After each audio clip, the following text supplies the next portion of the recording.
ঈদ মানে আনন্দ, ঈদ মানে নতুন কাপড়, ঈদ মানে হাসি খুশি আর একসাথে থাকা। কিন্তু সবার কাছে কি ঈদ একরকম? যে শিশুর মাথার উপর বাবার হাত নেই, মায়ের আঁচল নেই, তার কাছে ঈদ কেমন লাগে? আজকে আমরা একটি ছোট্ট ঘটনার কথা বলবো। ঘটনাটি ছোট, কিন্তু এর ভেতরে লুকিয়ে আছে এমন এক শিক্ষা যা আমাদের হৃদয় ছুঁয়ে যাবে, চোখ ভিজিয়ে দেবে। মদিনার আকাশে সেদিন ঈদের সকাল এসেছে, চারদিকে আনন্দের ঢল।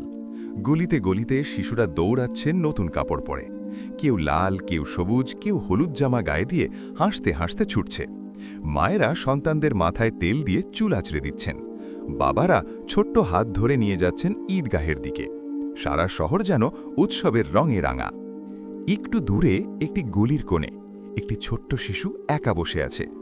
তার পরনে পুরনো ছেঁড়া কাপড়, মুখে কোনো হাসি নেই, চোখে জল জমে আছে। সবাই যখন আনন্দে মেতেছে, সে তখন শুধু তাকিয়ে আছে দূর থেকে, হয়তো ভাবছে, এই ঈদ কি আমার জন্য নয়? আমার তো বাবা নেই যে আমাকে নতুন জামা কিনে দেবে, আমার তো মা নেই যে আমাকে বুকে জড়িয়ে ধরবে। এতিম এই শিশুটির কাছে ঈদের সকালটা যেন আরও বেশি একা লাগছে, কারণ সবার আনন্দ দেখলে নিজের কষ্টটা আরও বেশি অনুভব হয়। ঠিক সেই মুহূর্তে সেই পথ দিয়ে হেঁটে যাচ্ছিলেন এমন একজন মানুষ, যার চোখ কখনো অসহায়কে দেখে সরে যেত না, যার হৃদয় কখনো দুঃখীর কান্না শুনে নীরব থাকত না। তিনি আমাদের প্রিয় নবী হযরত মুহাম্মদ সাল্লাল্লাহু আলাইহি ওয়াসাল্লাম। তিনি শিশুটিকে দেখলেন, থামলেন, একটু ভাবলেন না, এগিয়ে গেলেন। সরাসরি শিশুটির কাছে গেলেন, হাঁটু ভেজে তার সামনে বসলেন এবং অত্যন্ত নরম কণ্ঠে জিজ্ঞেস করলেন, বাবা, তুমি কাঁদছ কেন?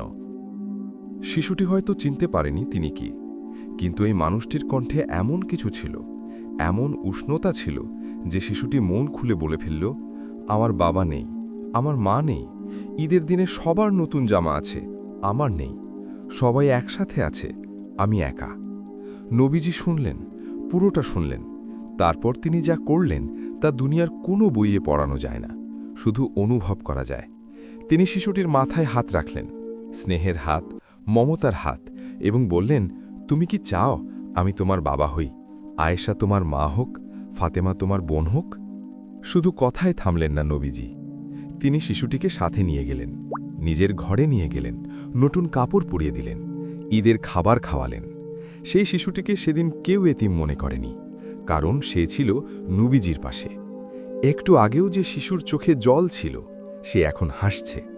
সেই হাসি পৃথিবীর সবচেয়ে দামি হাসিগুলোর একটি, কারণ এই হাসি ফুটিয়েছিলেন মানবতার শ্রেষ্ঠতম মানুষ। এই ঘটনাটি শুধু 1400 বছর আগের নয়, এই ঘটনাটি আজকের। আজও আমাদের চারপাশে এমন শিশু আছে যারা ঈদের দিনে একা বসে থাকে, যারা নতুন কাপড়ের গন্ধ পায় না, যারা বাবার হাত ধরে ঈদগাহে যায় না। নবীজি আমাদের শিখিয়ে গেছেন, আনন্দ তখনই পূর্ণ হয় যখন সেই আনন্দে আরেকজনকে সামিল করা যায়। তাই এই ঈদে একটু থামুন, চারপাশে তাকান, হয়তো কাছেই কোনো এতিম শিশু আছে, হয়তো কোনো গরিব পরিবার আছে। তাদের মুখে একটু হাসি ফোটানোর চেষ্টা করুন। একটা নতুন কাপড়, একটু ভালো খাবার, একটু ভালোবাসা, এটুকুই হয়তো তাদের ঈদকে সত্যিকারের ঈদ বানিয়ে দিতে পারে। মহান আল্লাহ আমাদের সেই তৌফিক দান করুন। ঈদ মোবারক।